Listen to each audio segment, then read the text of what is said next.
A minha orientação para os pastores é a seguinte: olhe aqui para mim, tira os olhos do roteiro um pouquinho, olhe aqui para mim, por favor. Seria assim, pastor, você vai seguindo o roteiro e você deve ter trazido uma agenda ou um caderno, eu pedi que fizesse isso, e você pode anotar o tópico e aquilo que eu vou falando, que vai enriquecendo, que te interessa, você anota. Por quê? Porque o meu objetivo, o objetivo que está no meu coração, não é só passar o conhecimento que eu tenho da escatologia para os irmãos. O meu objetivo é que os irmãos assimilem isso e repassem isso para as suas ovelhas, ou seja, que vocês preparem as ovelhas que vocês pastoreiam. Então, a ideia é nós subsidiarmos os irmãos. Então, fiz esse roteirozinho, né, que nós vamos abordando, é claro, na medida que cada tema desse eu vou enchendo, eu vou colocando as coisas ali dentro. Então, essas coisas você vai anotando. Se você não quiser anotar e quiser adquirir depois o DVD, que nós estamos gravando, fica também mais fácil para você me ouvir várias vezes e ir anotando depois. Mas o meu objetivo, irmão, é que você pegue isto e na tua própria linguagem, para você ministrar ao teu povo, às tuas ovelhas. Isaac Newton foi um grande cientista, mas também era um homem muito crente. Ele deixou escrito, num dos seus escritos escatológicos, porque quando descobriram, quando Newton aposentou-se como reitor da Universidade de Cambridge, que é uma das universidades mais famosas do mundo, foram examinar lá os seus escritos e, para surpresa do substituto, que foi John Maynard Keynes, que foi o grande economista Keynes, que o substituiu na reitoria, quando eles foram examinar os escritos de Newton, para surpresa dele, quase 60% dos escritos de Newton não eram sobre mecânica celeste, nem teorias científicas, né? Mas sobre escatologia. Ele era um homem que estudava muito escatologia, profecia. E ele disse que nos últimos dias, ele deixou escrito isso, Deus ia levantar homens em todo o mundo que pregariam a palavra escatológica como ela está na Bíblia. Como ela está na Bíblia. E eu creio que nós estamos vivendo esse tempo, e a escatologia que você vai ver eu pregar é uma escatologia totalmente bíblica. Então você não espere que nós vamos para uma escola tal, para um grupo tal, para um grupo tal. Não vamos para grupo nenhum. Nós vamos ficar dentro da Bíblia, pegar os fatos, a história, o que está acontecendo, as notícias, encaixar dentro da Bíblia e vamos ver então a palavra de Deus se cumprindo diante dos nossos olhos, e isso vai nos servir de alerta. Então você se prepare para passar essas coisas para as suas ovelhas. Não precisa abrir, eu vou iniciar lendo apenas o que Jesus disse em Mateus 16. Em Mateus 16, chegaram-se a ele os fariseus e os saduceus e, para o experimentarem, pediram que lhe mostrasse algum sinal do céu. Mas ele lhe respondeu e disse-lhe: ao cair da tarde dizeis, haverá bom tempo, porque o céu está rubro, e pela manhã, hoje haverá tempestade, porque o céu está de um vermelho sombrio. Ora, sabeis discernir o aspecto do céu e não podeis discernir os sinais dos tempos? Eu sempre me intrigou essa pergunta de Jesus. Jesus disse assim: vocês são capazes de olhar para o clima, para o cariz do céu, para a face do céu, e vocês são capazes de dizer, vai chover, não vai chover, vai fazer bom tempo, e vocês não são capazes de discernir os sinais dos tempos? E Jesus não deu nenhuma resposta para aqueles homens. Então, irmãos, nós temos que ter capacidade de discernir os sinais dos tempos. As profecias, elas são escritas para aquele grupo que estará vivendo no momento do cumprimento da profecia. Esse é um grande problema. Às vezes a gente pega uma profecia e quer fazê-la acontecer no nosso tempo. Mas você tem que lembrar sempre que Deus, quando revela alguma coisa, profeticamente falando, para se cumprir no futuro, a profecia é sempre para se cumprir num determinado ponto, num determinado período. E nesse período, quando vai chegando esse período, o povo que está vivendo ali, o povo do Senhor, ele vai discernindo. Por quê? Os acontecimentos, eles lançam sombras. Não é verdade? Quando você está andando, a sua sombra vai na sua frente. Dependendo da posição do sol, né? A sombra vai na sua frente. E a sombra, ela traz um contorno daquilo que está vindo. A profecia, né? Então os acontecimentos são como sombras lançadas, né? E que vão identificando a chegada daqueles acontecimentos proféticos. Então, a profecia, ela é dada visando o benefício do povo do Senhor vivendo naqueles dias. E eu não tenho dúvida de que nós estamos vivendo os dias finais, a geração final, e eu vou mostrar isso para os irmãos. Então, como nós estamos vivendo a geração final, os últimos dias, então esses acontecimentos que às vezes parecem confusos para nós, eles têm uma razão de ser. Se nós examinarmos a palavra de Deus, é isso que Jesus disse. Vocês sabem discernir o cariz do céu, a face do céu, e não sabem discernir os sinais dos tempos? Vocês têm que saber discernir os sinais dos tempos. Nós, pastores, precisamos discernir os sinais dos tempos. Por isso, a razão desse nosso encontro hoje. Então eu fiz ali alguns temas que nós vamos examinar. Agora sim, gostaria que você abrisse sua Bíblia comigo em Mateus 24.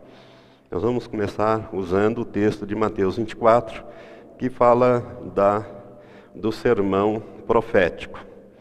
Ele fala dos princípios das dores e mais algumas coisas. Nós vamos ler alguns versículos de Mateus 24. Mateus 24, todos acharam, nós vamos ler esse texto que diz assim: Ora, Jesus, tendo saído do templo, ia se retirando quando se aproximaram dele os seus discípulos para lhe mostrarem os edifícios do templo. Mas ele lhes disse: Não vedes tudo isto? Em verdade vos digo que não se deixará aqui pedra sobre pedra que não seja derribada. E estando ele sentado no Monte das Oliveiras, chegaram-se a ele os seus discípulos em particular, observe esse detalhe, os seus discípulos em particular, dizendo: Declara-nos quando serão estas coisas e que sinal haverá da tua vinda e do fim do mundo. Respondeu-lhes Jesus: Acautelai-vos que ninguém vos engane. Porque muitos virão em meu nome dizendo: Eu sou o Cristo, e a muitos enganarão. E ouvireis falar de guerras e rumores de guerras. Olhai, não vos perturbeis, porque forçoso é que assim aconteça, mas ainda não é o fim. Porquanto se levantará nação contra nação e reino contra reino, e haverá fomes e terremotos em vários lugares. Mas todas estas coisas são o princípio das dores. Então sereis entregues à tortura e vos matarão, e sereis odiados de todas as nações por causa do meu nome. Nesse tempo muitos hão de se escandalizar e trair-se uns aos outros, e mutuamente se odiarão. Igualmente hão de surgir muitos falsos profetas e enganarão a muitos. Preste atenção nisso, enganarão a muitos. E por se multiplicar a iniquidade, o amor de muitos esfriará. Algumas traduções, ou alguns tradutores dizem que essa palavra de poderia ser traduzido como dos. E por se multiplicar a iniquidade, o amor de ou dos muitos esfriará. Mas quem perseverar até o fim, esse será salvo. E este evangelho do reino será pregado no mundo inteiro, em testemunho a todas as nações. Observe que o evangelho vai ser pregado às nações e não às pessoas. E então virá o fim. O que se segue é o fim, não o arrebatamento. Já começo a ensinar um pouco por aqui. Aí Jesus continua falando sobre a grande tribulação e ele diz: Quando, pois, virdes estar no lugar santo a abominação da desolação predita pelo profeta Daniel, quem lê entenda, então os que estiverem na Judéia fujam para os montes. Quem estiver no eirado, não desça para tirar as coisas de sua casa, e quem estiver no campo, não volte atrás para apanhar a sua capa. Mas ai das que estiverem grávidas e das que amamentarem naqueles dias. Orai para que a vossa fuga não suceda no inverno nem no sábado, porque haverá então uma tribulação tão grande como nunca houve desde o princípio do mundo até agora, nem jamais haverá. E se aqueles dias não fossem abreviados, ninguém se salvaria. Mas por causa dos escolhidos, serão abreviados aqueles dias. Se, pois, alguém vos disser, eis aqui o Cristo, ou ei-lo ali, não acrediteis. Porque hão de surgir falsos cristos e falsos profetas, e farão grandes sinais e prodígios, de modo que, se possível for, enganariam até os escolhidos. Coisa séria isso aqui. Eis que de antemão vou-lo tenho dito. Portanto, se vos disserem, eis que ele está no deserto, não saiais. Ou, eis que está no interior da casa, não acrediteis. Porque assim como o relâmpago sai do oriente e se mostra até o ocidente, assim será a vinda do Filho do Homem. Pois onde estiver o cadáver, aí se ajuntarão as águias ou os abutres. Logo depois da tribulação daquele dia, escurecerá o sol, a lua não dará sua luz, as estrelas cairão do céu e os poderes do céu serão abalados. Então aparecerá no céu o sinal do Filho do Homem. Em todas as tribos da terra se lamentarão e verão vir o Filho do Homem sobre as nuvens do céu, com poder e grande glória. Aprendei, pois, da figueira sua parábola. Quando já o seu ramo se torna tenro e brota folhas, sabeis que está próximo o verão. Igualmente, quando virdes todas estas coisas, sabei que ele está próximo, mesmo às portas. Em verdade vos digo que não passará esta geração sem que todas essas coisas se cumpram. Passará o céu e a terra, mas as minhas palavras jamais passarão. Naquele dia e hora, porém, ninguém sabe, nem os anjos do céu, nem o Filho, senão só o Pai. Pois como foi nos dias de Noé, assim também será na vinda do Filho do Homem. Porquanto, assim como nos dias anteriores ao dilúvio, comiam, bebiam, casavam e davam-se em casamento, até o dia em que Noé entrou na arca e não o perceberam, até que veio o dilúvio e os levou a todos. Assim também será a vinda do Filho do Homem. Então, estando dois no campo, será levado um e deixado o outro. Estando duas mulheres trabalhando no moinho, será levada uma e deixada a outra. Vigiai, pois, porque não sabeis em que dia vem o vosso Senhor. Sabeis, porém, isto: se o dono da casa soubesse a que vigília da noite haveria de vir o ladrão, vigiaria e não deixaria minar a sua casa. Por isso, ficai também vós apercebidos, porque numa hora em que não penseis, virá o Filho do Homem. Até aqui já é bastante esclarecedor. Irmãos, como todos nós aqui somos pastores, pastoras, nós podemos falar assim de uma maneira mais aberta, mais direta para os irmãos. Eu quero aproveitar esse handicap que os irmãos têm de serem pastores, conhecedores da palavra e falar. Irmãos amados, a primeira coisa que nós queremos observar aqui para os irmãos é que esse sermão, ele foi pregado, se você olhar para o capítulo 26, Jesus continua falando, aqui no capítulo 24 e 25, ele conta 3 parábolas para falar sobre a vinda dele. As 3 parábolas estão ligadas ao sermão profético, e no capítulo 26, no versículo 2, nós lemos assim, 1 e 2. E havendo Jesus concluído estas palavras, disse aos seus discípulos: sabeis que daqui a 2 dias é a Páscoa, e o Filho do Homem será entregue para ser crucificado. Jesus pregou esse sermão, primeiro, em particular. Segundo, aos seus discípulos. Terceiro, 2 dias antes de morrer. Observe esses detalhes. Em particular, ele não falou às multidões. Ele falou à igreja. Ele falou aos discípulos. Por isso essa palavra profética da volta de Jesus soa aos olhos das pessoas do mundo como uma loucura. Se nós começarmos a falar sobre essas coisas, as pessoas vão achar que a gente está doida, né? Estamos profetizando catástrofe, essas coisas, né?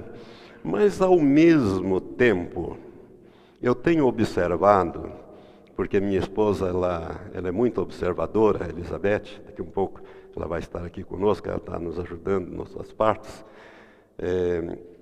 Às vezes ela vai no cabeleireiro e esses dias ela estava me contando uma experiência de uma senhora não evangélica com a cabeleireira também não evangélica e as duas ali, e essa senhora dizendo: olha, eu acho que chegou o fim do mundo, porque eu não sei mais para onde a gente vai parar. É o apocalipse, é o fim do mundo, porque para eles apocalipse e fim do mundo é a mesma coisa, eles não têm assim uma noção das coisas. E ela começou a falar da violência que está havendo no mundo, das coisas que estão acontecendo no mundo, né, da falta de vergonha, da pouca vergonha que está havendo, né, do descaramento desses homossexuais, essas coisas todas. E essa senhora estava dizendo que, na opinião dela, chegou o fim do mundo, que não é possível, que alguma coisa vai acontecer porque essas coisas têm que explodir, né? E que Deus vai ter que fazer alguma coisa, ainda dizia essa senhora. Então, irmãos, as pessoas do mundo estão sentindo que há uma pressão sobre a terra, há uma pressão espiritual sobre a terra. As pessoas de bem, elas estão sentindo isso no seu espírito, que as coisas não estão normais, que isso não é normal, que isto é anormal, está acontecendo alguma coisa e que vai explodir, vai acontecer alguma coisa.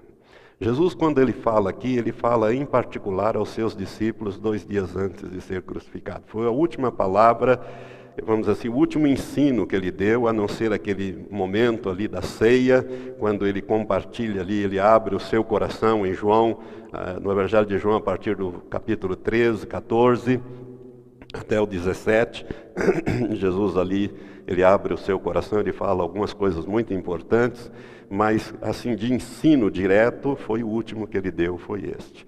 E foi em particular. Por isso eu acho muito importante que a igreja precisa estar atenta a esses sinais da segunda vinda de Cristo.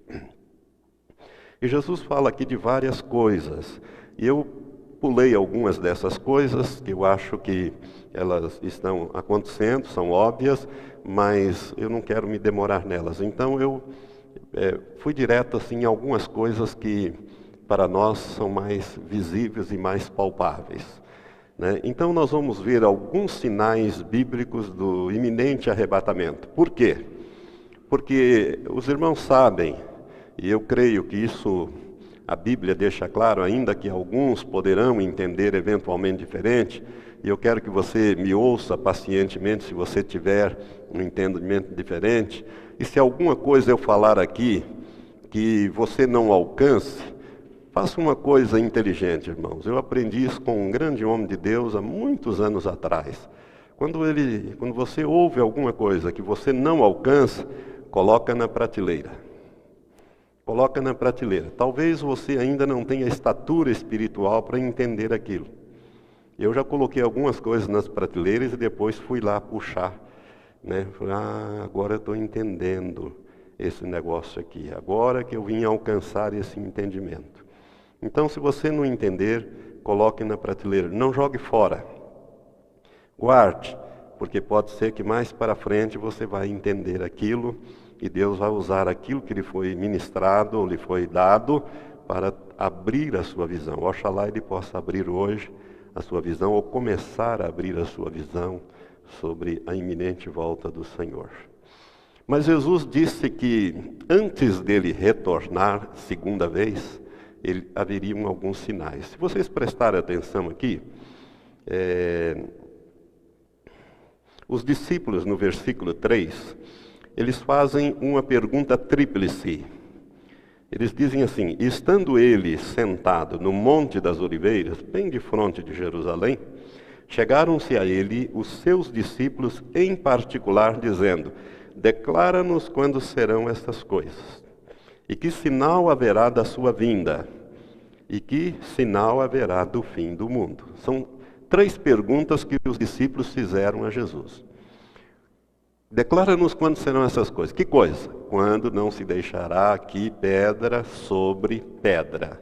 Os discípulos ficaram curiosos, porque aquele templo que Herodes havia feito, ou melhor, que os que voltaram do cativeiro da Babilônia, sob o comando de Esdras, Neemias e Zorobabel haviam reconstruído, e que Herodes havia ampliado e embelezado, e foi o templo que Jesus pregou nele, e há uma maquete desse templo lá nas cercanias de Jerusalém. Quem foi já visitou, né? Algumas pessoas aqui eu creio que já foram, já viram a maquete. É um templo esplendoroso. Então os discípulos ficaram admirados de Jesus dizer que viria um tempo que não se deixaria ali pedra em cima de pedra, mas seria tudo derrubado. Então ele disse, os discípulos disseram: declara-nos, Senhor, quando serão essas coisas? Ou seja, que não vai se deixar aqui pedra em cima de pedra. E que sinal haverá da tua vinda?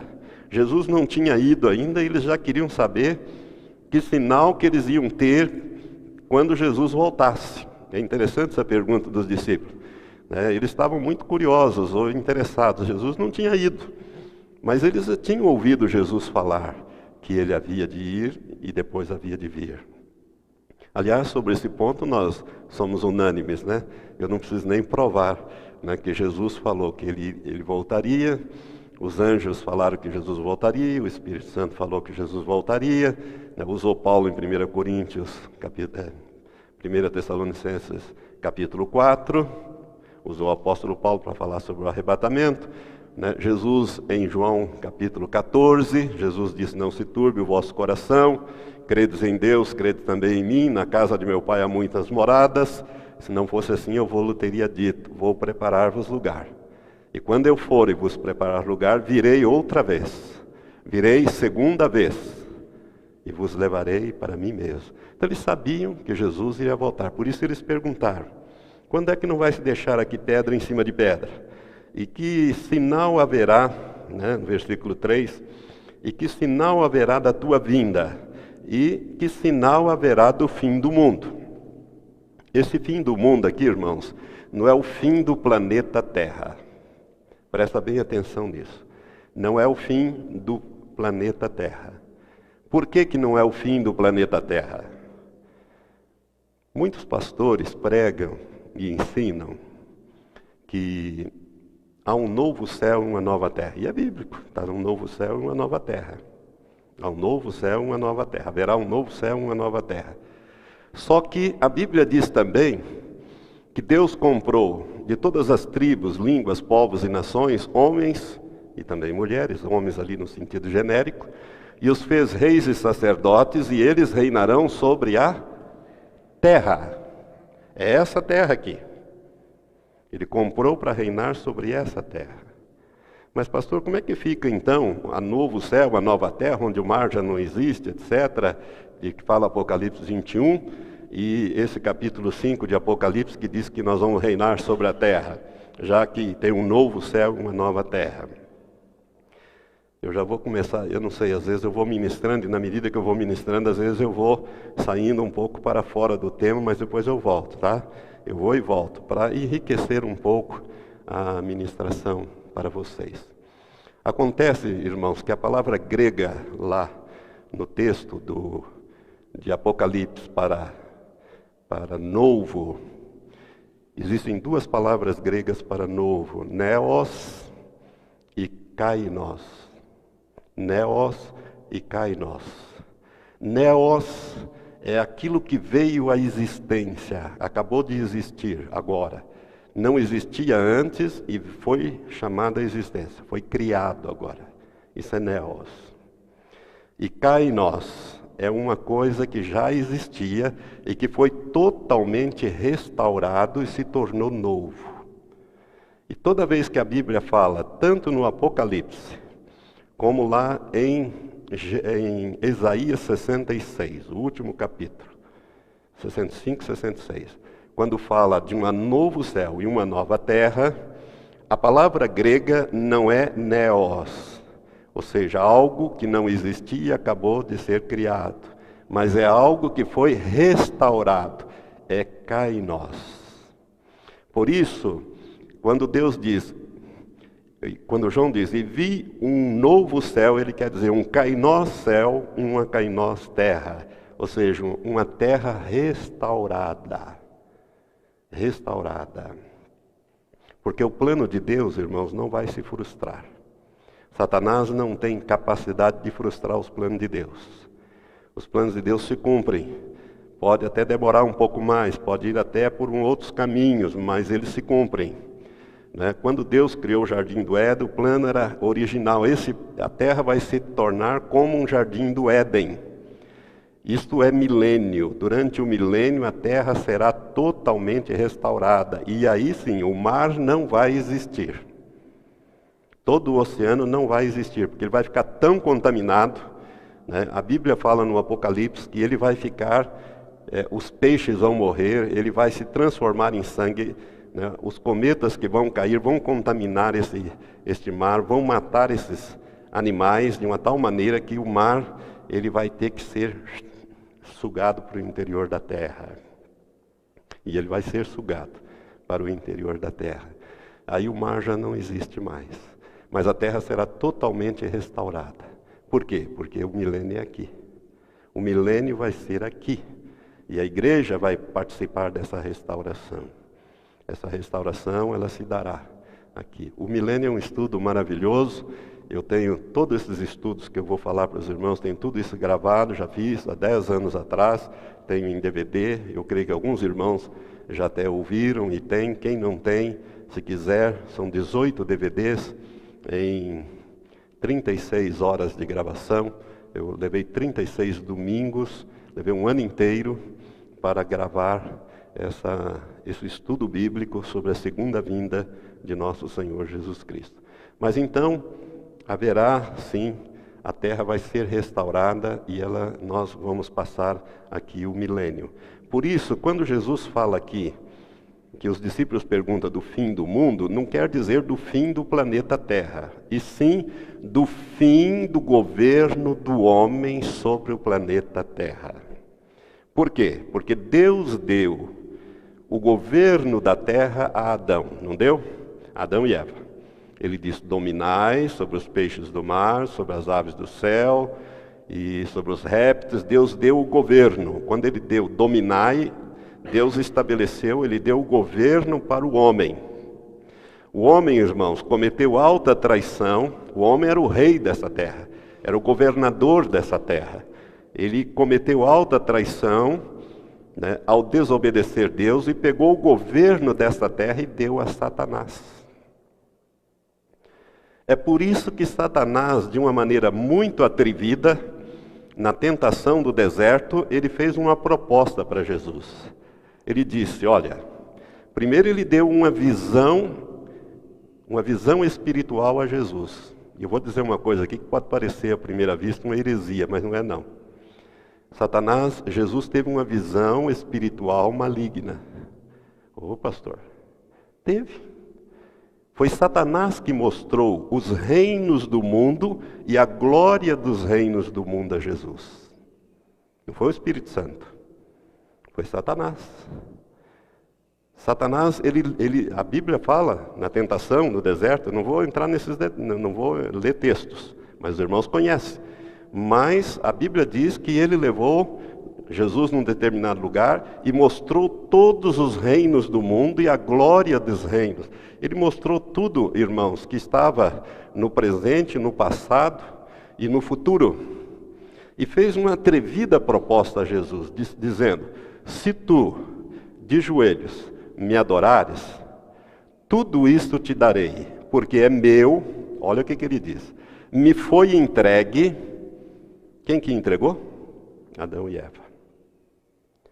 É meu, disse Satanás, me foi entregue e eu dou a quem eu quiser. E eu faço esse negócio contigo. Se você agora ajoelhar e me adorar, eu te dou toda a glória, a riqueza. Ou seja, você não precisa ir para a cruz. Você pode ter glória, riqueza, fama, sem cruz. Te dou tudo, é meu. Jesus não contesta que seja dele. Jesus não diz, você é um mentiroso, isso não é teu. Jesus não diz isso não. Presta bem atenção. Ao contrário, no momento em que Jesus vai ser preso, Jesus disse assim, eis que se aproxima o príncipe deste mundo. A palavra príncipe deste mundo significa o principal ou o governante principal deste mundo. A Bíblia diz que Satanás é o príncipe deste mundo, é o governante deste mundo. É por isso, irmãos, que ocorre tanta desgraça neste mundo. E as pessoas atribuem a Deus essa desgraça. Ah, porque Deus não fez isso? Ah, porque Deus não fez aquilo? Né? Deus é o culpado disso. Deus, por que Deus deixou isso? Eles se esquecem que o pecado tem uma semeadura, tem uma colheita. E não é Deus quem faz as coisas, é o diabo. São os demônios que estão aí agindo e o homem que faz como marionete nas mãos do diabo. Não é? Então, mas Satanás é o príncipe deste mundo. Ele fez essa atrevida proposta em Jesus. Mas aí Jesus lhe respondeu. O que Jesus disse mesmo? Somente ao Senhor teu Deus adorarás e somente a Ele servirás. Vai-te, Satanás, porque está escrito. Mas ele fez, ele deu aquela visão espiritual, mostrou aquela visão, Jesus viu a glória daqueles reinos, a riqueza daqueles reinos, porque ele mostrou a Jesus e fez essa atrevida proposta para Jesus. Então, é o fim do governo do homem sobre a terra. Hoje o homem governa e Satanás governa através dos homens. Vocês notaram que os governos, irmãos, eles não, via de regras, eles causam mais malefícios do que benefícios ao povo? Preste atenção nisso. Né? Como disse alguém, se não tivesse governo, acho que as coisas andariam até melhor. Essa é uma grande verdade. Né? Eles causam mais, às vezes, malefícios do que benefícios. Por quê? Porque as pessoas que estão no governo não são homens de Deus. Quando são homens de Deus, há uma dificuldade muito grande para governar.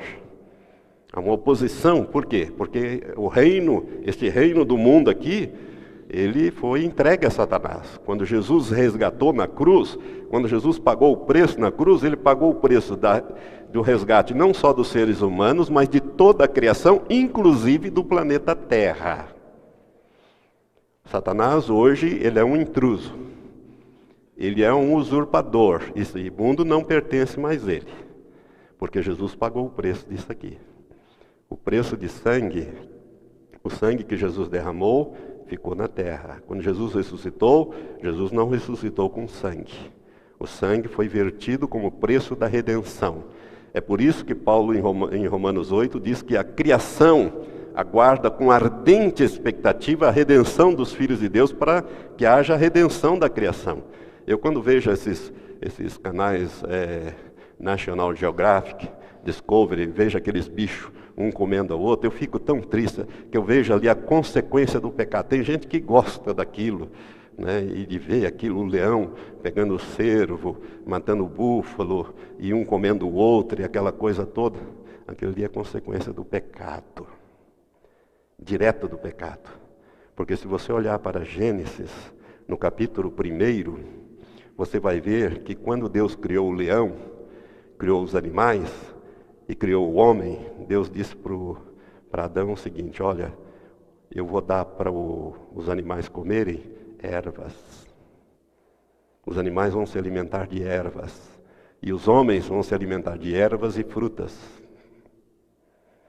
Leão, quando Deus criou o leão, irmão, não tinha aquelas garras. Ele tinha dentes para comer ervas. É por isso que no milênio, o leão vai pastar juntamente com o boi. Pô, mas pastor, o leão pastando, né? O cabrito e o leão, né? Via de regra, o leão come o cabrito, mas os dois vão pastar juntos, a vaca e a ursa. Os filhotes, isso é milênio. Por quê?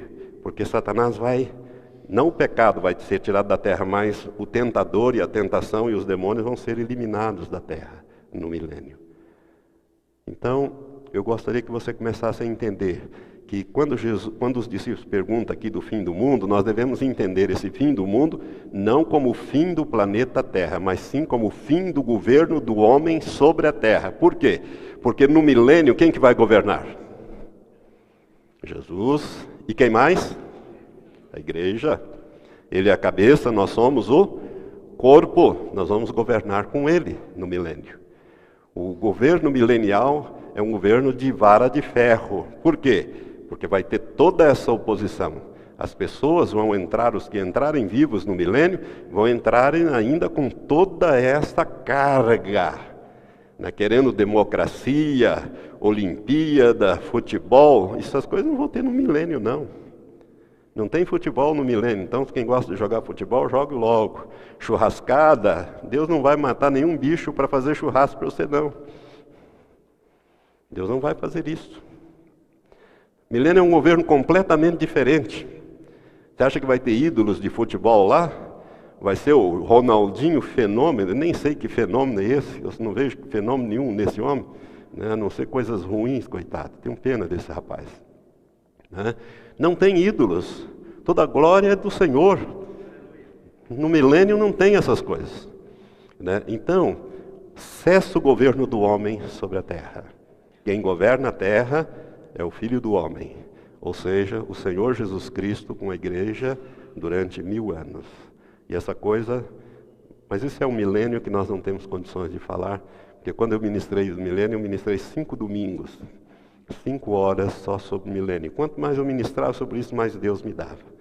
Mas então Jesus fala aqui algumas coisas importantes sobre sinais. E vamos ver esses sinais então? Alguns desses sinais, tá? Alguns Jesus fala, outros não. O primeiro deles que Jesus fala ali, no versículo 7, ele diz: porquanto se levantará nação contra nação, reino contra reino, não vamos falar disso agora, e haverá fomes e terremotos em vários lugares.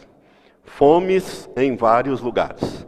Não, Jesus não disse que haveria fomes em todos os lugares, mas haveria fomes em vários lugares. Observe isso. Não é em todos os lugares, mas em vários.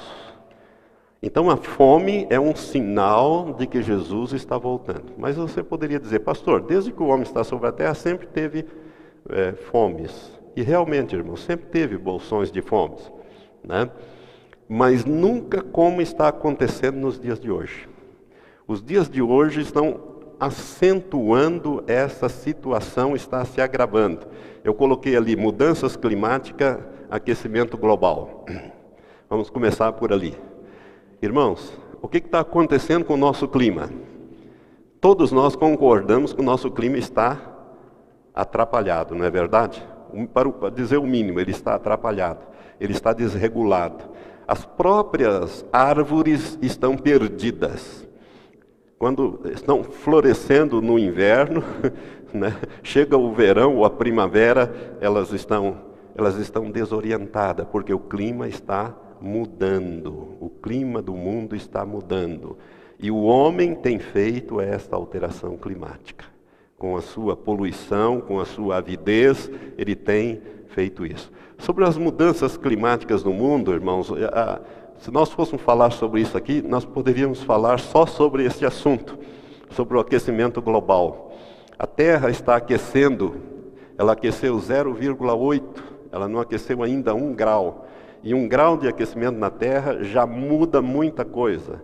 A National Geographic, ela fez uma simulação científica e publicou durante 2 horas, né, veiculou na televisão, durante 2 horas, o aquecimento global. Então, as consequências de aquecimento de 1 grau centígrado na Terra, 2 graus, 3 graus, 4 graus, 5 graus, 6 graus.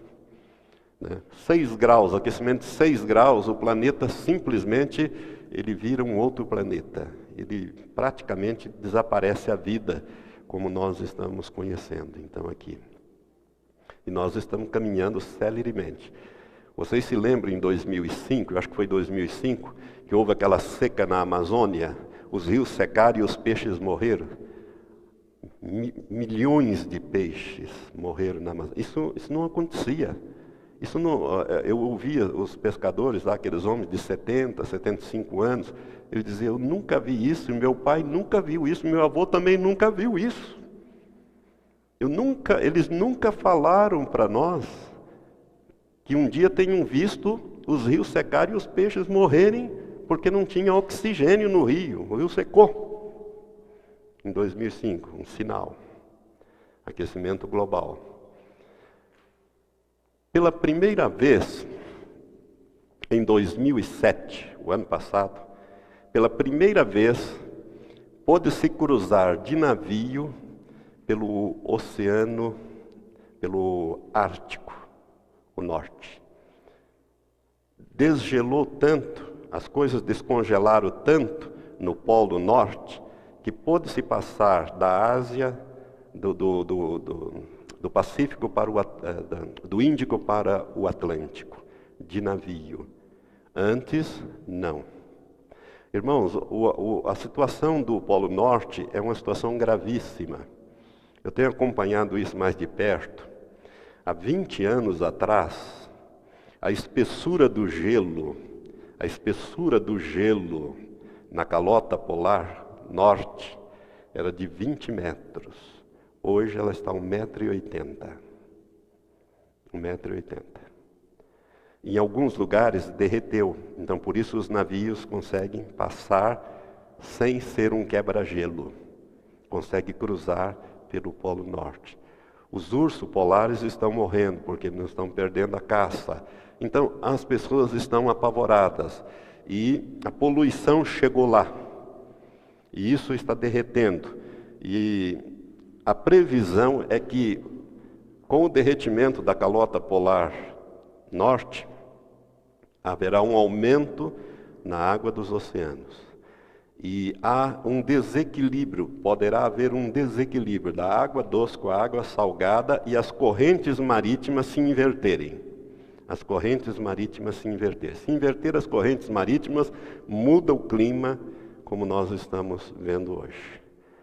Os países de clima quente passarão a ser inverno e os de clima de inverno, frio, vão ter verões escaldantes e desertos.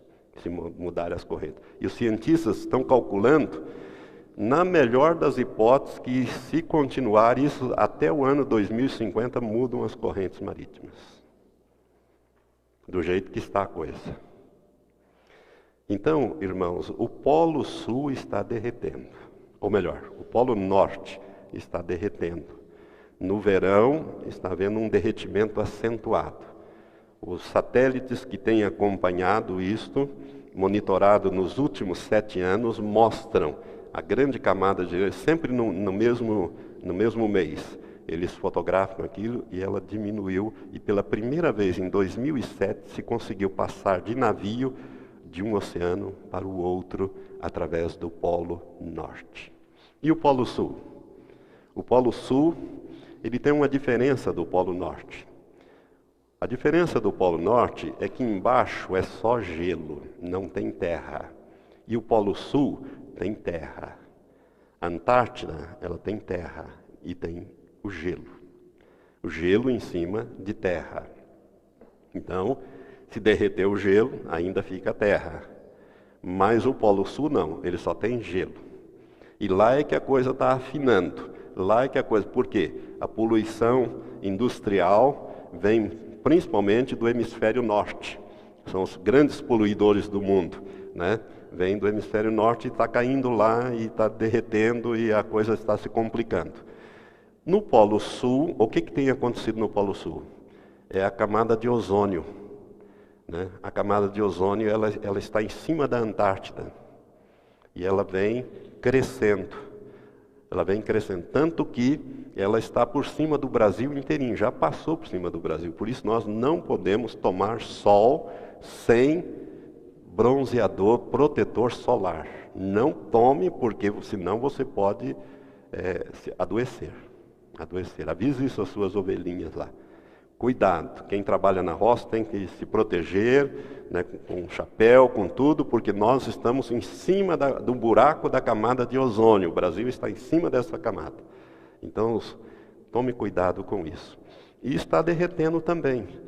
Vocês viram na televisão, há pouco tempo, icebergs do tamanho da cidade de São Paulo, do estado de São Paulo, melhor dizendo, icebergs que estão se desprendendo da calota polar do sul, né? A palavra ártico, só para uma curiosidade, a palavra ártico significa que tem urso. E a palavra antártico significa que não tem urso. Então, no Polo Norte tem urso, no Polo Sul não tem urso. Então essa é a origem da palavra. Ártico e Antártico. Antártico que não tem urso. Ártico que tem urso. O Ártico está derretendo e o Antártico também está derretendo. As grandes calotas de gelo estão se desprendendo do continente antártico e indo para os oceanos. É por isso que está havendo aí um aumento da água, no nível da água do mar, né? E isso tende a aumentar. Irmãos, eu estou falando assim porque Jesus disse aqui que haveria fomes em vários lugares. A mudança do clima, ela gera o quê? Ela gera um descontrole climático. Então, o que está acontecendo? Áreas, por exemplo, dos Estados Unidos, grandes produtores de grão, não estão tendo as chuvas, ou então, às vezes, em chuva demais.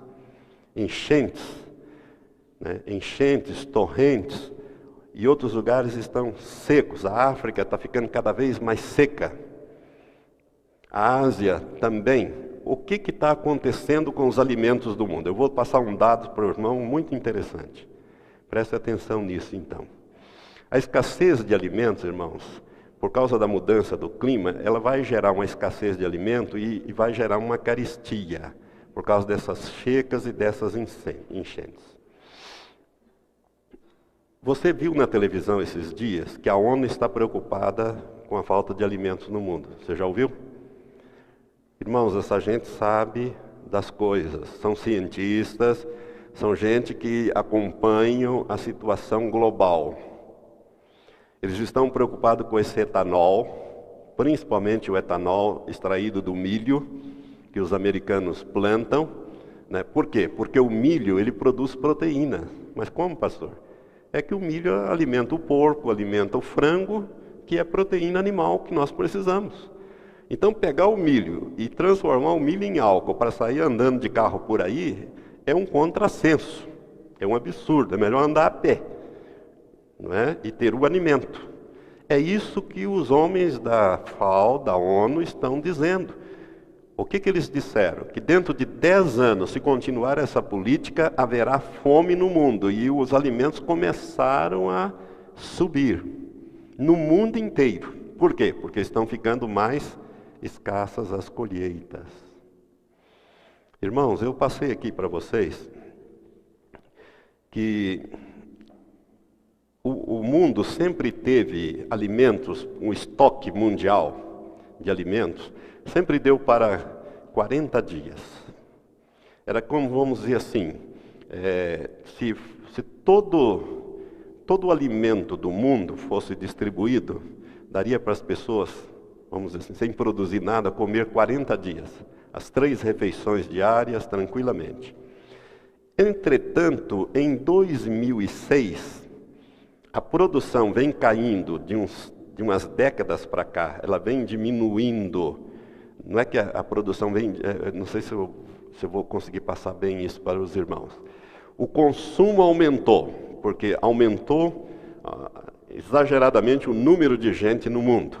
O consumo aumentou, o esbanjamento aumentou, o desperdício aumentou, e as áreas de produção não aumentaram no mesmo ritmo que seria necessário. Resultado, o ano de 2006, eu ouvi isso aqui de um perito em alimento. No ano de 2006, ele dando uma entrevista na televisão, só havia alimento para 4 dias estocados no mundo, em 2006. E para este ano de 2008, nós estamos em déficit. Se todo mundo tiver que comer as 3 refeições, não tem alimento para todo mundo. Não tem alimento, irmãos. 4 dias é muito pouco. 40 dias era uma coisa razoável. Por quê? Porque em 40 dias você forma um frango, né? Você tem alimento. Você tem algumas coisas que você consegue fazer agricultura intercalando e dentro dos 40 dias você ir trabalhando e ter alimento. 4 dias já não dá. E agora, esse ano, nós estamos em déficit. Então a fome é uma realidade no mundo. É por isso que a ONU está botando a boca no trombone e gritando que tem que parar com esse etanol, né, extraído do milho. Tem que parar com isso na Europa e nos Estados Unidos. Por quê? Porque estão desviando alimento. O mundo vai passar fome. É certo que nos Estados Unidos o povo é tudo gordo, na Europa também. Por quê? Porque tem bastante. Mas na África, na Ásia, né, nós vamos ter os chamados refugiados climáticos daqui mais um tempo. Por causa dos climas, milhões de pessoas vão se deslocar nesse mundo. E vão forçar o deslocamento, porque a fome, quer dizer, é mais ou menos como aqueles leprosos, né, que estavam lá perto de Samaria. Bom, o que adianta nós ficar aqui? Se nós ficarmos aqui, nós vamos morrer de fome. Se nós formos lá nos sírios, né, se eles quiserem dar alimento para nós vamos viver. Se eles não derem alimento, nós morremos de fome, nós morremos a espada. Morrer de um jeito ou morrer do outro, vamos morrer, vamos lá. É mais ou menos isso que vai acontecer com os refugiados. Né, vamos aonde tem alimento. Onde tem alimento. Não importa que morra lá uma porção, vai morrer mesmo, então vamos morrer. Né? Então vamos, pelo menos, esses salvam alguns. Fome é uma realidade. A situação atual é que não está havendo a produção necessária para sustentar a população da Terra. Irmãos, mais da metade da população da Terra não faz as 3 refeições diárias como deveria fazer. Você já pensou nisso? Não faz as 3 refeições diárias. E 1,3 bilhão de pessoas têm menos de $1 para se alimentar por dia. Olha, $1 hoje dá menos de R$2, né? 1,70, 1,60, uma coisa. Tem menos de $1 para se alimentar por dia. Isto 1,3 bilhão. Robert McNamara, quando ele foi presidente, há muitos anos atrás, quando ele foi presidente do Banco Mundial, ele disse que metade da população do mundo não dorme porque tem fome.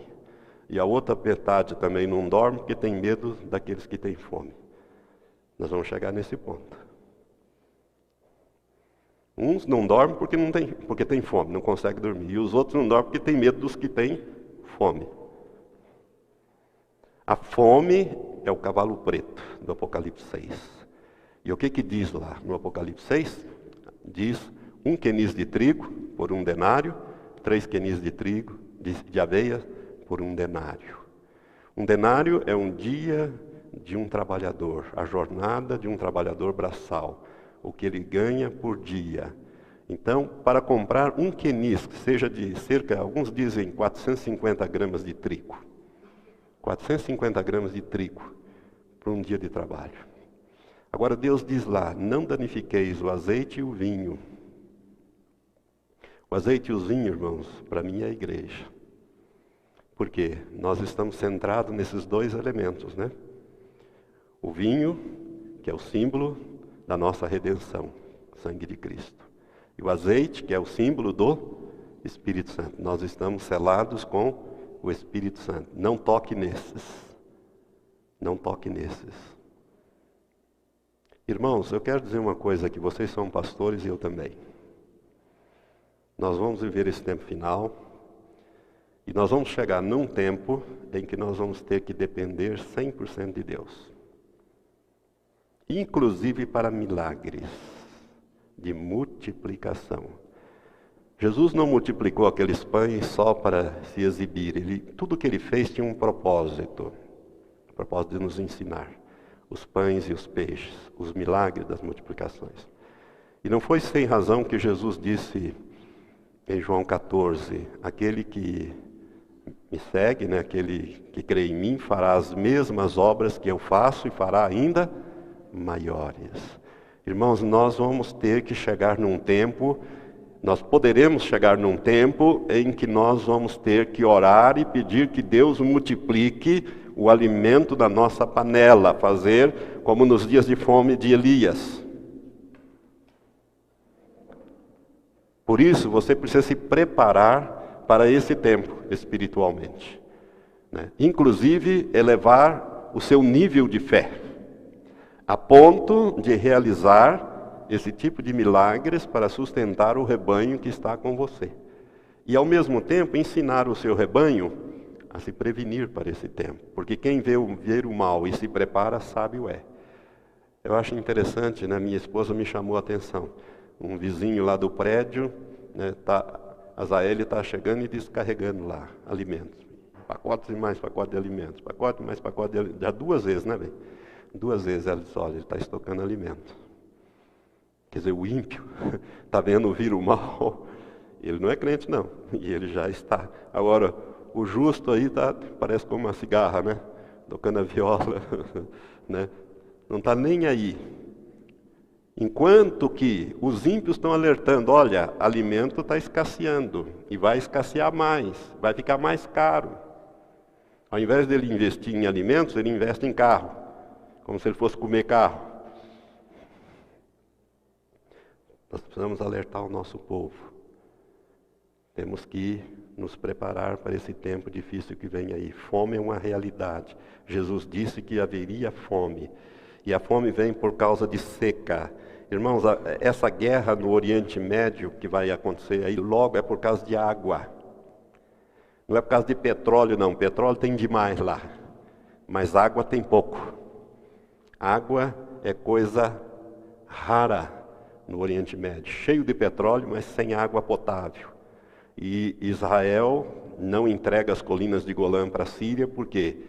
Porque as nascentes do Jordão estão nos montes Hermons, né? no alto, naquelas neves eternas. Eles têm medo deles desviarem e Israel ficar sem água no chamado Mar da Galileia, que nada mais é do que um lago, um grande lago de água doce que serve a Israel.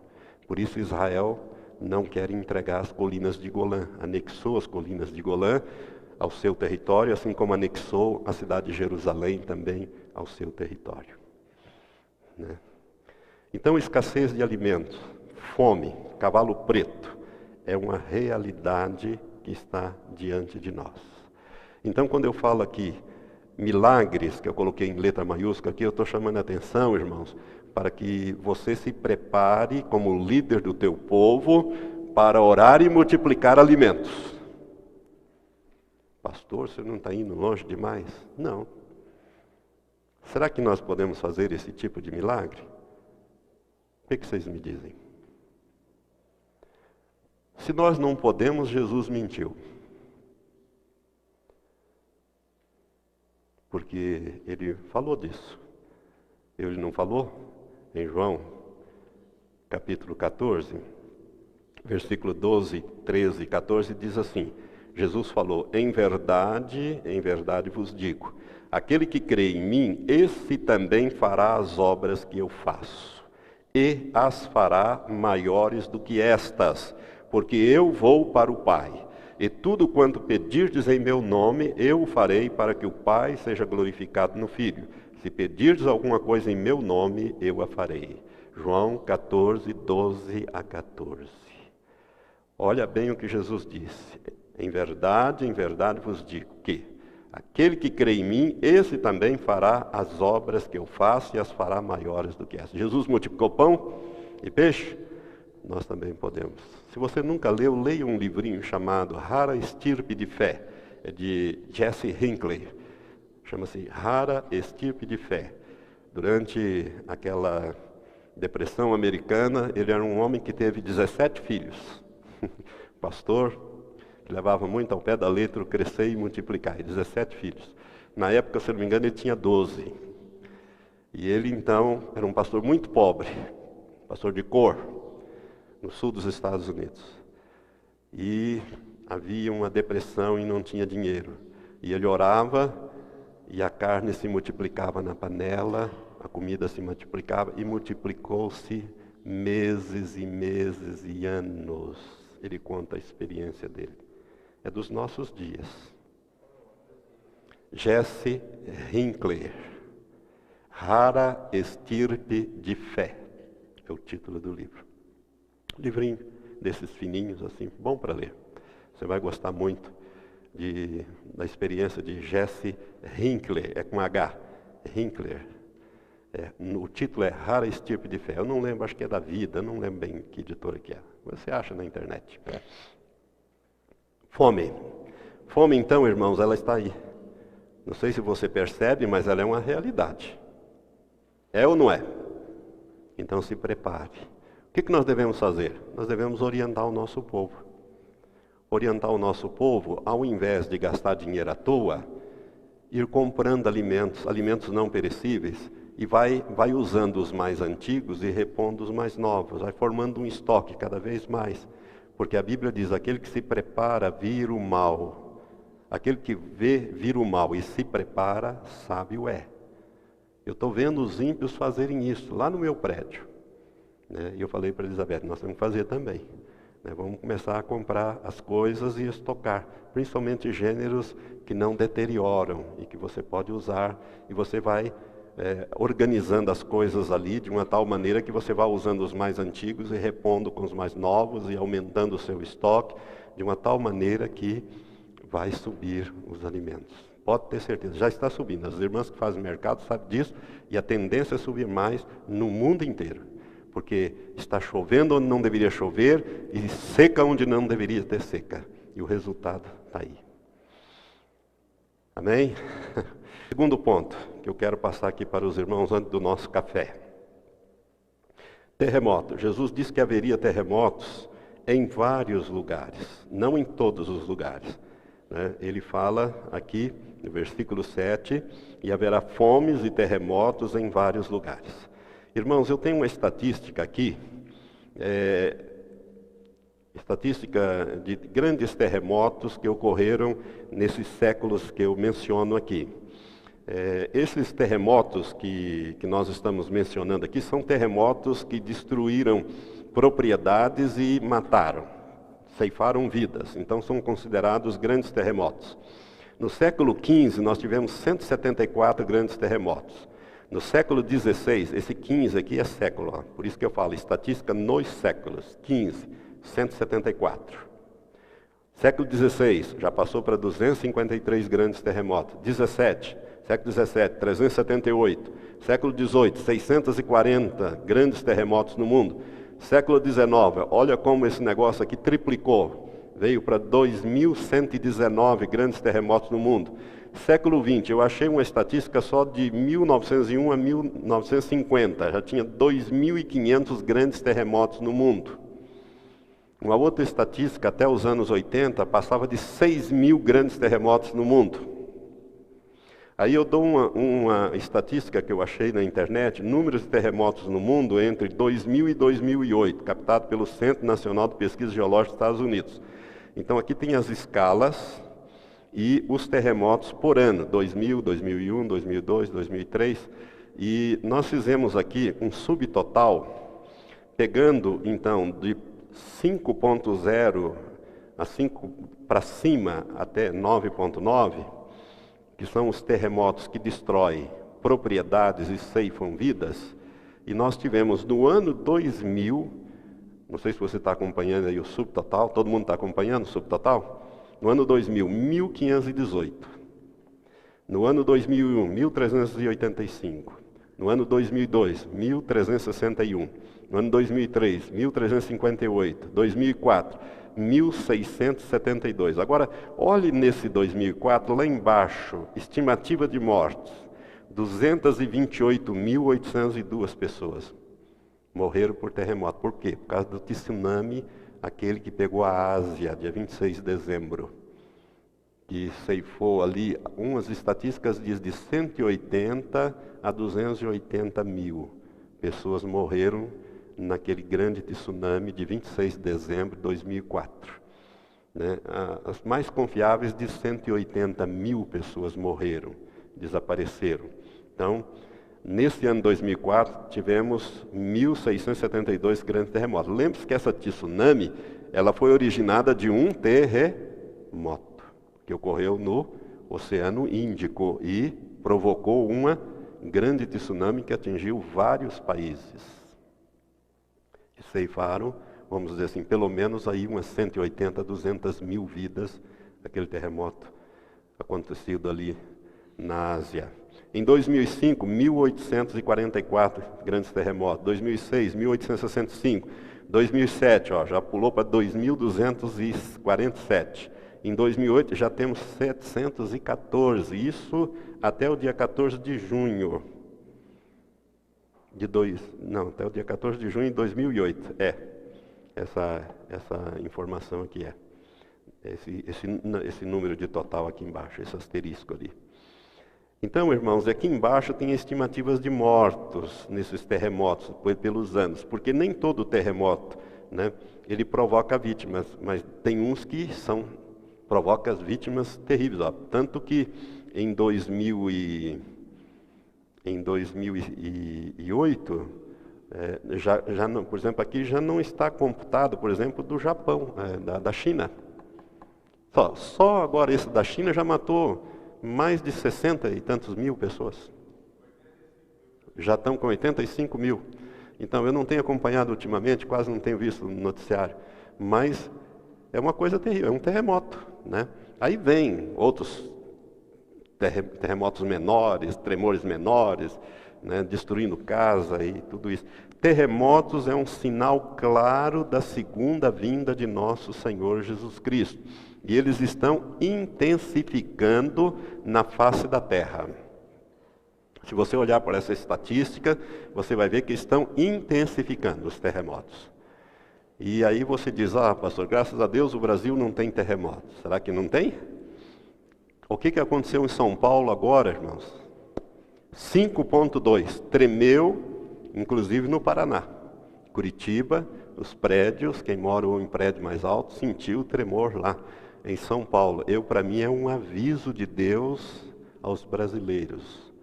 Deus não está feliz com o que está acontecendo com o Brasil, ao contrário. Deus está se irando contra o Brasil. E é uma coisa muito perigosa quando Deus se ira. Aprenda isso, meu irmão. Nunca deixe Deus irar-se contra você. E quando Deus se ira contra alguém ou contra um povo, a Bíblia ensina o seguinte, que quando Deus se ira, ele se retira. Lembra do episódio de Miriam e Arão? Quando se rebelaram contra Moisés? E Deus chamou os 3. Moisés ficou caladinho, não falou nada. Eram os irmãos dele. Mas Deus chamou os 3. E mandou os 3 virem até a tenda da revelação. E quando os 3 chegaram, Deus disse, Miriam e Arão, se aproximem. E Deus começou a falar. E a Bíblia diz que Deus se retirou. Quando Deus se retirou, Miriam ficou leprosa. Por que Deus não feriu de lepra a Arão?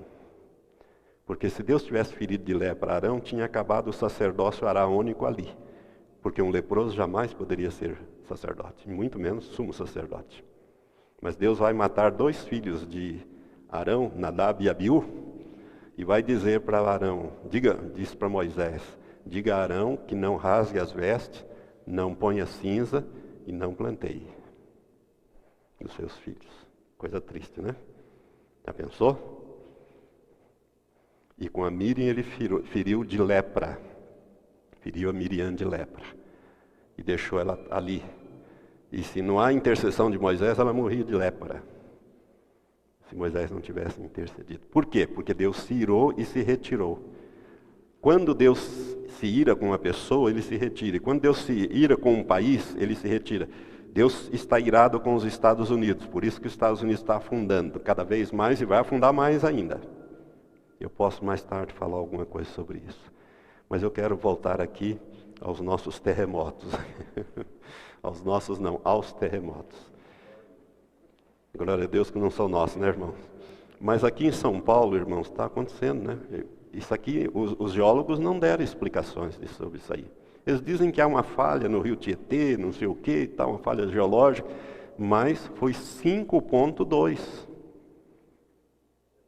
Agora você imagine um terremoto mais forte ali em São Paulo.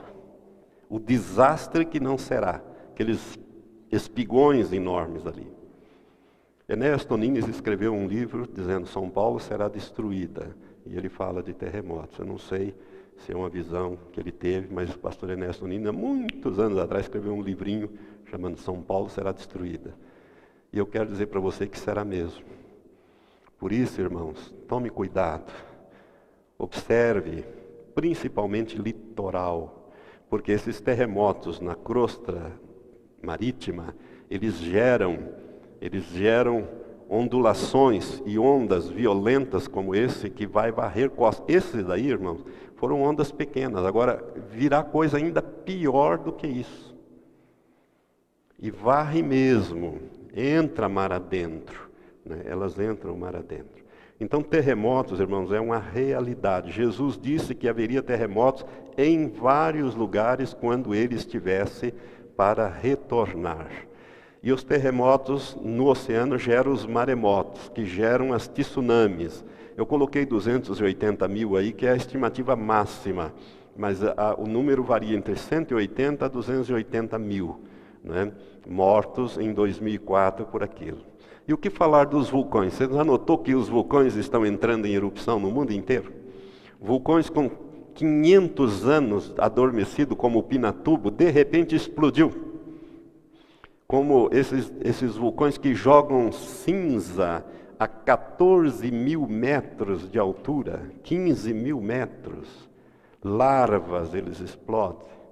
Isto significa que a crosta, que o núcleo da Terra, que é fogoso, é de fogo, ele está cada vez se aquecendo mais. Alguma coisa está acontecendo lá. Irmão, para você ter uma ideia do que é a Terra é como um ovo. Tem aquela casquinha dura, a casca do ovo, né? Aquilo ali é uma crosta. A crosta terrestre, ela tem no máximo, ela varia de 15 a 50 quilômetros de rocha, aqui para dentro. De 15 a 50 quilômetros de rocha. Depois, entra aquela fase que eles chamam de manto, etc., que é rocha derretida. E quanto mais se aproxima do núcleo, mais quente é. Ali para dentro é tudo, vamos dizer assim, líquido. E os lençóis petrolíferos se formam nas costas terrestres. Agora, um terremoto desse faz com que certos lençóis petrolíferos migrem para dentro. Agora, imagine um ambiente de calor intenso com petróleo mais para botar mais, vamos dizer assim, combustível lá dentro. Por isso que nós temos esses vulcões explodindo, vulcões adormecidos, que estão entrando em erupção subitamente, né? No mundo inteiro, nas Filipinas, eu poderia falar assim, bastante coisas para os irmãos. Vulcões estão entrando em erupção, vulcões são como uma espécie de válvulas de pressão, né? Válvula de escape. É como uma panela de pressão que precisa ter aquela válvula de escape, que senão explode. Se entupir a válvula, explode a panela, não é verdade? A mesma coisa é isso aqui. Por isso é que eu acho que no milênio, quando a água entrar para dentro do núcleo da Terra, os oceanos, ela vai resfriar o núcleo da Terra e dar uma estabilidade a esse núcleo da Terra. Por quê? Porque o milênio vai ser aqui. Deus vai mudar totalmente a topografia da Terra. Isso é um milênio, uma coisa gloriosa. Vai mudar totalmente a topografia da Terra. Não vai ter essas montanhas. Por isso que a Bíblia diz, todo vale será elevado e todo outeiro será rebaixado. A Terra vai ficar redondinha novamente, né? Deus vai colocar as coisas como Ele criou, né? Como Ele fez. E é por isso que porque essa água não existia, os oceanos não foram assim. Originalmente, Deus havia criado mares, os mares, mas com o dilúvio é que formaram os oceanos. Porque a ciência diz, irmãos, que a Terra, ela tinha anéis de água. Como Saturno tem anéis de pedra, A terra tinha anéis de água que deixava a terra refrigerada. O clima da terra não tinha essa variação, era sempre um clima de ar refrigerado, permanente. Era um clima perfeito. Deus criou tudo perfeito. Tudo que Deus faz é perfeito. Caso do pecado, entrou o pecado, veio o dilúvio. Mudou toda a topografia, mudou tudo, mudou os animais, a natureza dos animais. Em vez de comer grama, estão comendo uns aos outros. E os homens comendo os animais, em vez de comer grama verduras, legumes. Para os irmãos descontraírem um pouquinho. Legumes, verduras, frutas, nós comemos porquinhos, galinhas, carneirinhos e tudo mais, mas isso vai acabar. Isso vai acabar no milênio. Tudo por causa do pecado, tudo isso aí. Mas voltamos aqui aos furacões. Eu queria falar um pouquinho sobre os furacões. Irmãos, nunca se viu tanto furacão, por quê? Porque a mudança climática. A Amazônia, estão desmatando a Amazônia. Desmatam 3 campos de futebol por dia na Amazônia. É uma coisa de doido isso. Irmãos, a coisa está ficando complicadíssima na face da terra. Por isso que há um movimento internacional para tomar a Amazônia do Brasil, porque o Brasil não cuida. Não cuida. E na Amazônia, além de ter o pulmão verde do mundo, há riquezas minerais ali de grande validade. Então, nós brasileiros vamos ter problemas no futuro, pode ter certeza disso. Ontem vi uma reportagem sobre isso, de alguém criticando o governo brasileiro, através do ministro das Relações Exteriores, que assinou um negócio lá, que abre as portas, reconhecendo que no Brasil tem mais de 250 nações indígenas, portanto, eles têm direito a territórios. Ora, daqui um pouco o Brasil é uma nação e mais 250 nações, que nós vamos ter que ter fronteiras, territórios e tudo mais. O que vai acontecer? Vou internacionalizar a Amazônia. Esse é o golpe, esse é o caminho. Mas os furacões estão aí, basta a gente olhar para as reportagens, Se você acompanhar o noticiário, você vê que cada dia que passa aumenta o número de furacões, e fora de hora, e cada vez mais violento. Não é o Katrina, não. E Katrinas e outros furacões. O furacão Andrews, em 1992, quando ele varreu a Flórida, Estados Unidos, ele deixou uma destruição terrível, ali nessa região da Flórida, em 1992. Eu preciso pegar algumas coisas que eu estou falando de cor, mas eu preciso dar uma checada aqui para os irmãos. Então, nós estamos... E o furacão também, Gilbert, ele passou com 280 quilômetros nos Estados Unidos e destruiu tudo. Vento com 280 quilômetros não sobra nada, nem carro, nem caminhão, nem casa, não sobra nada em pé. Arranca tudo, destrói tudo. Então, furacões, nós temos aí maremotos, tsunamis, vulcões, furacões, camada de ozônio que está aumentando cada vez mais, que eu falei já para os irmãos, ela está o dobro do território do Brasil. Ela já está no dobro do território brasileiro. Ela deu uma diminuída e tornou a voltar a crescer novamente. Por quê? Porque os homens, na sua ganância por dinheiro, eles vão destruindo tudo. Eles vão destruindo todos os recursos naturais, em vez de conviver harmonicamente, como é projeto de Deus, como era o projeto de Deus, eles vão destruindo tudo na sua ganância. Há uns anos atrás, o Estado de São Paulo publicou uma notícia bem pequenininha que saiu, ele reproduziu essa notícia que saiu no Wall Street Journal, em que habitantes de Punta Arenas, no Chile, no extremo sul da Patagônia, eles costumam dizer que eles moram lá no fim do mundo, e realmente lá na pontinha mesmo, lá chegando na Antártica. E eles começaram, alguns lá tiraram a camisa, foram tomar sol, ficaram todos queimados, ficaram vermelhos. Os animais foram queimados, as suas pupilas, os olhos, porque o sol, por causa da camada de ozônio, começou a queimar, os animais ficaram cegos. Foi logo que a camada de ozônio começou a avançar. Isso aqui aconteceu, acho que, se eu não me engano, em 93, se eu não me engano, né? Foi uma notícia que foi dada bem pequenininha para não alarmar, uma pena que eu não trouxe aqui, não, pensei que estivesse nesse pacote, mas não está. Mas eu me lembro dela de cor. Então, na cidade de Punta Arenas, no extremo sul do continente, ali do território do Chile, né, aconteceu isso, de que as pessoas sentiram lá um calor, foram tomar, né, como eles não são acostumados a ter muito sol lá, resolveram uns lá tirar a camisa, ficaram vermelhos, pegaram uma queimadura, né, pegaram queimadura de 2º grau, né, e os animais, que também não eram acostumados, chegaram a ficar cegos. Isso aconteceu, foi noticiado pelo jornal Wall Street Journal dos Estados Unidos e repetido pela Folha de São Paulo há um tempo atrás.